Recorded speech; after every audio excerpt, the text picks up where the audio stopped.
ارادے کی پختگی، طہارت، پاکیزگی، وقت کی پابندی، اپنے امام کی اطاعت، ڈسپلن، دوسروں کے لیے ایثار، اپنی جگہ دوسروں کے لیے چھوڑ دیتی، باوجود جگہ تنگ ہونے کے دوسرے کو دعوت دیتے ہیں کہ یہاں کھڑے ہو، ہم سکڑ جاتے ہیں، دوسروں کو اپنے برابر جگہ، اپنے برابری کا درجہ دینے کی تعلیم۔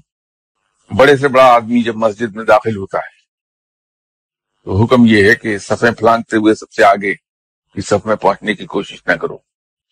یہ سب ایک اچھی انسان کی صفات ہیں، اور یوں انسان برائی سے بچا رہتا ہے۔ روزہ یہ انسان کی برداشت کو بڑھاتا ہے، اور سب سے بڑی بات یہ ہے کہ برداشت کو صبر کے مقام پر لے جاتا ہے کہ صبر اور برداشت میں فرق کیا ہے۔ برداشت کا کوئی اجر نہیں ہے، جبکہ صبر کا ایک تو سب سے بڑا انعام یہ ہے کہ صبر کرنے والوں کے ساتھ اللہ ہے۔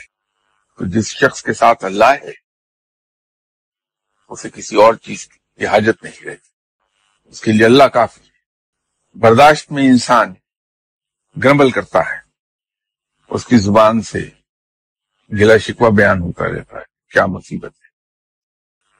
صبر میں شکر کرتا ہے، تو وہ برداشت جو شکر کے ساتھ کی جائے، خندہ پیشانی سب چیزوں کو برداشت کر لیا جائے زبان سے او کیے بغیر، وہ صبر ہے۔ اور جہاں ہائے کرتے ہوئے اسی مصیبت کو برداشت کیا جائے وہ برداشت ہے، اس کا کوئی اجر نہیں۔